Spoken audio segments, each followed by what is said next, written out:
Hello, ഇന്നൊരു ചെമ്മീൻ ബിരിയാണി ആയാലോ?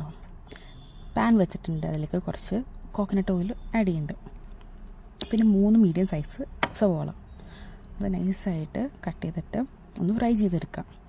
Salt ഇടരുത്, പ്രത്യേകം പറയാം, സോൾട്ട് ഇടരുത്. കാരണം സോൾട്ട് ഇട്ട് കഴിഞ്ഞാൽ അത് ഫ്രൈ ആയി കിട്ടില്ല, ഇങ്ങനെ വാടിപ്പോവും. പിന്നെ കുറച്ച് ഇഞ്ചി, കുറച്ച് വെളുത്തുള്ളി, 3 പച്ചമുളക്, ഇത് 3 ക്രഷ് ചെയ്തെടുക്കാം. ഒണിയൻ നല്ലോണം ഫ്രൈ ആയി വരണം കേട്ടോ, ഇടയ്ക്കിടയ്ക്ക് ഇളക്കി കൊടുക്കാം. പിന്നെ എന്നെ ഹെൽപ്പ് ചെയ്യാൻ അർഹമുണ്ട് കേട്ടോ, അവനുണ്ടോ എന്നെ ഗൈഡ് ചെയ്യണത്. ഇങ്ങനെ ഇടയ്ക്കിടയ്ക്ക് എത്തി നോക്കുന്നുണ്ട്. ഒരു ഗോൾഡൻ കളറാകുമ്പോൾ തന്നെ എടുക്കണം കേട്ടോ, പെട്ടെന്ന് കളർ ചേഞ്ച് ആവും, കരിഞ്ഞു പോകുന്ന ആ ഒരു കളർ വരും.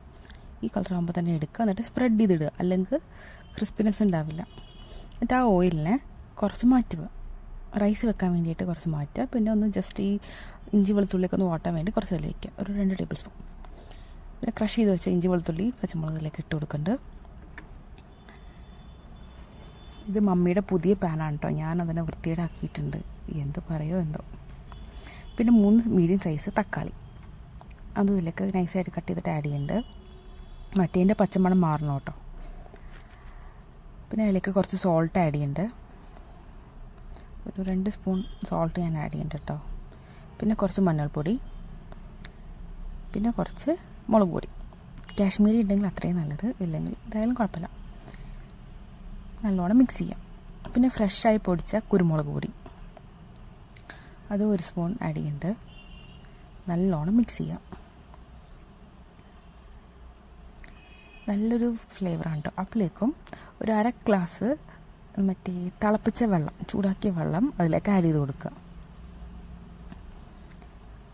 പിന്നെ നമ്മൾ ഫ്രൈ ചെയ്ത് വെച്ച ഓണിയൻ്റെ ഒരു 3/4 ഭാഗത്തോളം ഇതിലേക്ക് ആഡ് ചെയ്യുക. പിന്നെ കുറച്ച് റൈസിലേക്കും വേണം. ഇതിലേക്കിട്ട് നല്ലോണം മിക്സ് ചെയ്യുക. ആ വെള്ളമൊക്കെ ഒന്ന് ജസ്റ്റ് ഒത്തിരി വറ്റി വരുമ്പോഴേക്കും നമുക്ക് ക്ലീൻ ചെയ്ത് മഞ്ഞൾപ്പൊടി, മുളക് പൊടി, ഉപ്പ് ഇട്ട് വെച്ചാൽ നമ്മുടെ ചെമ്മീനുണ്ടല്ലോ അതിനിതിലേക്ക് ആഡ് ചെയ്യാം. ഇത് തീരെ ചെറിയ ചെമ്മീനായിപ്പോട്ടോ, അയ്യോ നല്ല ബുദ്ധിമുട്ട് ക്ലീൻ ചെയ്യാൻ. ചെറിയ ചെമ്മീനെടുത്ത റൈസിൽ അവിടെ ഇവിടെയൊക്കെ ഒരുപാട് കാണും, അതുകൊണ്ട് ഞാൻ ചെറുതെടുത്തു എന്ന് മാത്രം കേട്ടോ. പിന്നെ കുറച്ച് ഗരം മസാല, ഞാൻ നേരത്തെ ഗരം മസാല ആഡ് ചെയ്യാൻ മറന്നുപോയി, കാരണം എനിക്ക് എവിടെ ഇരിക്കണേന്ന് അറിയില്ലായിരുന്നു. അതുകൊണ്ട് നല്ലോണം മിക്സ് ചെയ്യുന്നുണ്ട്. പിന്നെ ഇതിലേക്ക് വേണ്ട മെയിൻ ഐറ്റം പുതിന. മല്ലിയില വേണ്ട, പുതിന അത്യാവശ്യമാണ് കേട്ടോ, ഒരു പിടിയോളം പുതിന. അതും ഇട്ട് നല്ലോണം മിക്സ് ചെയ്തിട്ട് അടച്ച് വയ്ക്കാം. പാത്രത്തിൽ വരെ വന്നു ഗൈസ്, ഒരു നല്ലൊരു വെട്ട്. പിന്നെ മമ്മി എന്ത് പറയുമോ. പിന്നെ അന്നേരം നമ്മൾ പാൻ മാറ്റി ചീനച്ചട്ടി എടുത്തിട്ടുണ്ട്. അതിലേക്ക് നമ്മൾ മറ്റേ ഫ്രൈ ചെയ്ത് വെച്ച ഓയിലില്ലേ, വെളിച്ചെണ്ണ, അതും അതിലേക്ക് 2 സ്പൂൺ നെയ്യിട്ടു, 3 ഗ്രാമ്പു, 3 ഏലക്ക, 1 കഷ്ണം പട്ട, 3 വെളുത്തുള്ളി ചതച്ചത്. പിന്നെ നമ്മൾ ഫ്രൈ ചെയ്ത് വെച്ച ഉണിയൻ അതും എടുത്തിട്ടുണ്ട്. പിന്നെ ഒരു പച്ചമുളക്, പിന്നെ റൈസിന് ആവശ്യത്തിലുള്ള വെള്ളം, പിന്നെ സോൾട്ട്. 1 ഗ്ലാസ് അരിക്ക് 1.5 ഗ്ലാസ് വെള്ളം, അതാണ് കേട്ടോ കണക്ക്. പിന്നെ പുതിന ഇതിലിടണം കേട്ടോ. വെള്ളം നല്ലോണം തിളച്ച് വരുന്നുണ്ട്.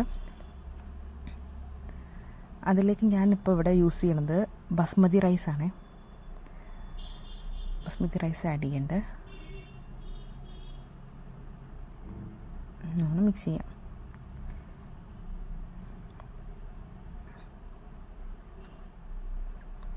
വെള്ളം ഇടയ്ക്കിടയ്ക്കൊന്ന് ഇളക്കി കൊടുക്കാം കേട്ടോ. ഇപ്പോൾ വെള്ളമൊക്കെ വറ്റി ഓൾമോസ്റ്റ് ഇതായിട്ടുണ്ട്. അപ്പോൾ ഞാൻ എന്ത് വിചാരിച്ചു, നമ്മുടെ മസാല ഉണ്ടല്ലോ അത് ഇതിലേക്ക് ആഡ് ചെയ്യാമെന്ന്. പെട്ടെന്ന് ഉണ്ടാക്കാൻ പറ്റുന്ന റെസിപ്പിയാണ്, പെട്ടെന്ന് ഇതിലേക്ക് ആഡ് ചെയ്തു. ഇനി പരിപാടി കഴിഞ്ഞു. ഇനി മിക്സ് ചെയ്യുക. ഒരു 3 hours വെച്ചിട്ട് കഴിക്കുകയാണെങ്കിൽ നല്ല ഫ്ലേവർ ഇറങ്ങും. നമ്മൾ അത്രയൊന്നും വെയിറ്റ് ചെയ്തില്ല, ഉണ്ടാക്കുക, കഴിക്കുക, അതാണല്ലോ നമ്മുടെ പോളിസി. അപ്പോൾ എല്ലാവരും ട്രൈ ചെയ്യണം കേട്ടോ. ഇഷ്ടമായ ലൈക്ക് ചെയ്യുക, ഇഷ്ടമായില്ലെങ്കിൽ കമൻറ്റ് ചെയ്യുക. Okay, by.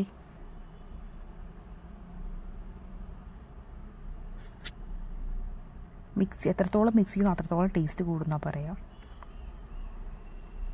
എന്നിട്ട് ഞാൻ ആ പാത്രത്തിൽ ഒരു വാഴയിലേക്ക് വെച്ച് ഹൈഡ് ചെയ്തിട്ടുണ്ട്.